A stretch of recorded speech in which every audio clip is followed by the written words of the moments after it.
Assalamualaikum warahmatullahi wabarakatuh. Perkenalkan, nama saya Valentino Rossi, NIM F1D119014.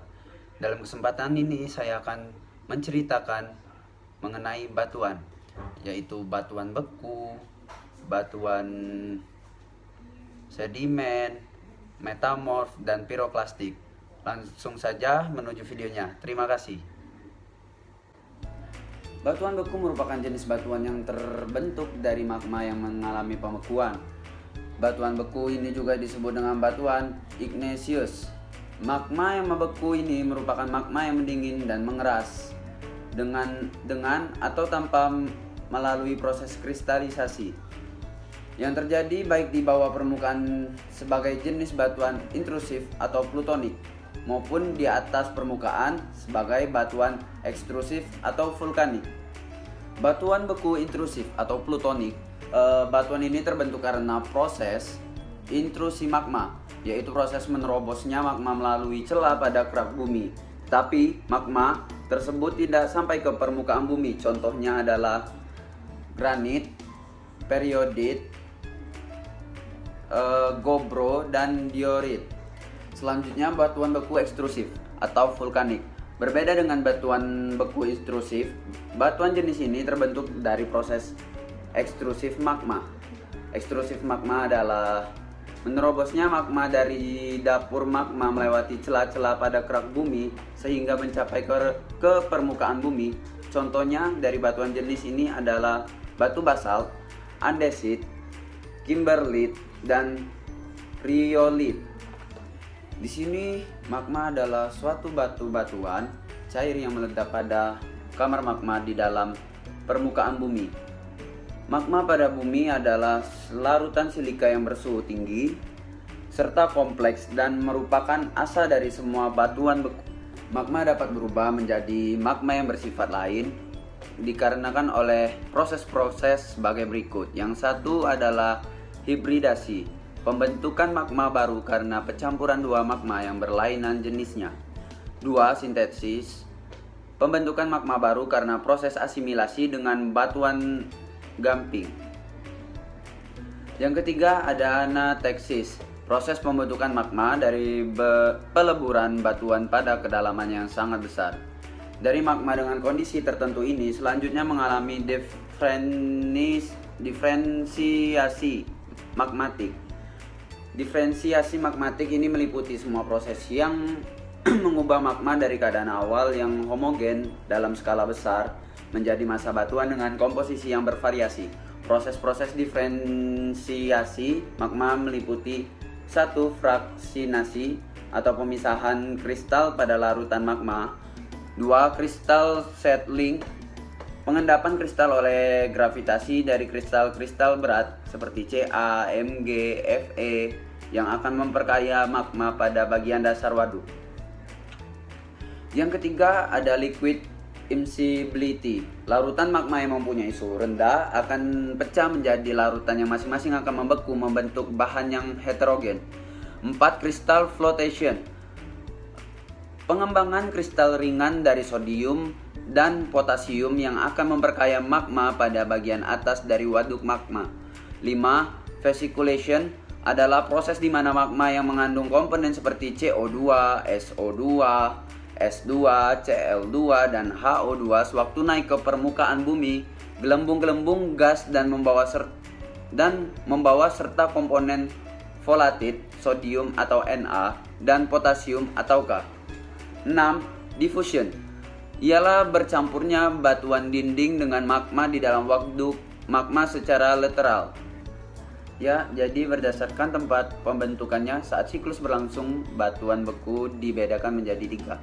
1. Batuan beku dalam plutonik merupakan batuan beku di mana saat siklus berlangsungnya tempat pembentukan berada jauh di dalam permukaan bumi. Proses pelapukannya sangat lama, contohnya batuan granit, diorit, sienit, dan gabbro.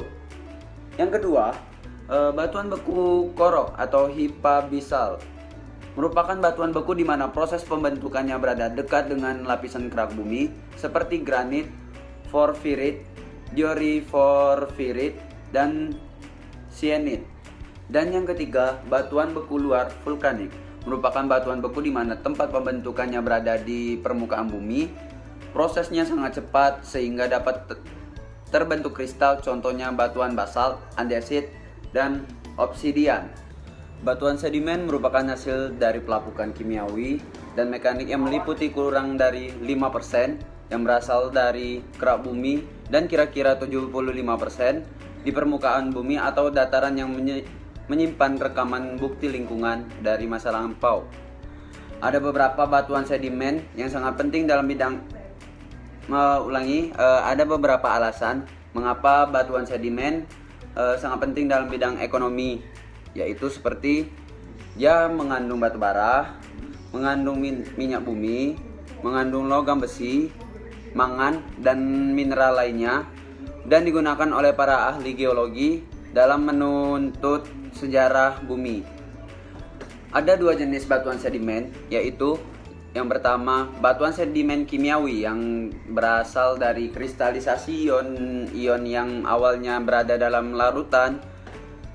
Yang kedua, yaitu batuan sedimen detrital yang berasal dari akumulasi material yang tertransport sebagai partikel padat. Pada batuan sedimen kimiawi memiliki dua proses, yaitu proses inorganik dan proses organik. Proses inorganik yaitu hasil dari presipitasi dari larutan, dan proses organik yaitu bila binatang dan tumbuhan mengambil mineral dari larutan untuk cells dan skeletons. Batuan metamorf adalah batuan yang terbentuk akibat proses perubahan tekanan, temperatur, atau keduanya, di mana batuan tersebut memasuki kesetimbangan baru tanpa adanya perubahan komposisi kimia atau isokimia dan tanpa melalui fase cair atau dalam keadaan padat dengan temperatur berkisar antara 200 sampai 800 derajat Celcius. Proses metaforsa membentuk batuan yang sama sekali berbeda dengan batuan asalnya, baik tekstur dan struktur maupun asosiasi mineral. Perubahan tekanan temperatur atau keduanya akan mengubah mineral dan hubungan antara butiran atau kristalnya bisa batas kestabilannya terlampaui. Selain faktor tekanan dan temperatur, pembentukan batuan metamorf juga tergantung pada jenis batuan asalnya. Tipe-tipe batuan metamorf berdasarkan faktor yang mempengaruhi diantaranya. 1. Batuan metamorf kontak merupakan batuan yang terbentuk karena adanya peningkatan suhu tinggi dan letaknya dekat dengan dapur magma, contohnya seperti marmer. 2. Batuan metamorf dinamo merupakan batuan yang terbentuk karena adanya tekanan yang tinggi, contohnya adalah skis.